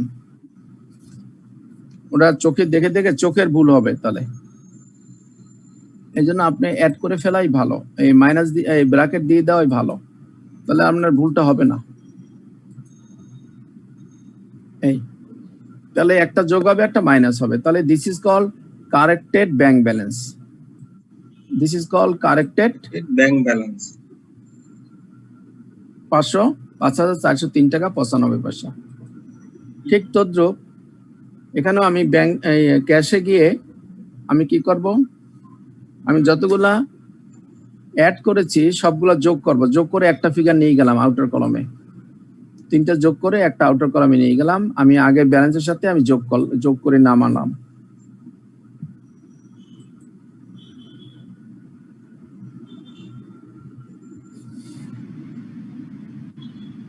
তারপরে যেগুলো লেস করেছিলাম সেরকম আমার 3টা ফিগার আছে, লেসগুলো আমি যোগ করলাম। স্যার ক্লাসটা তো সময় শেষ হয়ে যাচ্ছে আর কি। হ্যাঁ এখনই শেষ, এখনই শেষ। তাহলে যোগ করলাম, যোগ করে আমি লেস করলাম, লেসগুলো আমি একত্রে যোগ করে আউটার কলাম নিয়ে গেলাম, নিয়ে আমি ওইটার থেকে মাইনাস করলাম, মাইনাস করলে এখানে দেখেন আমার কারেক্টেড ক্যাশ ব্যালেন্স হয়ে গেল 5403 টাকা। আবার দেখেন এখানে কারেক্টেড ব্যাংক ব্যালেন্স 5403 টাকা 95 পয়সা। So that corrected bank balance and corrected cash balance, আমার এই রিকনসিলিয়েশনের সুবিধা হলো যে আমি হলে বসে বুঝতে পারি যে আমার অঙ্কটা হলো কি হলো না। তবে মেনলি যে অঙ্ক হয়ে যাবে তা না, 95% ধরে নেবেন হয়ে গেছে, আর 5% হয়তো এরর থাকতেও পারে। সো দ্যাট আমরা এখানে কারেক্টেড ব্যালেন্সে আমরা দুটো অঙ্ক করে ফেললাম। নেক্সট ক্লাসে আমরা একটা কোশ্চেন ছিল স্যার, বলেন স্যার। অঙ্কটার যে রিকোয়ারমেন্ট 1 যেটা আছে একটু কনফিউজিং না?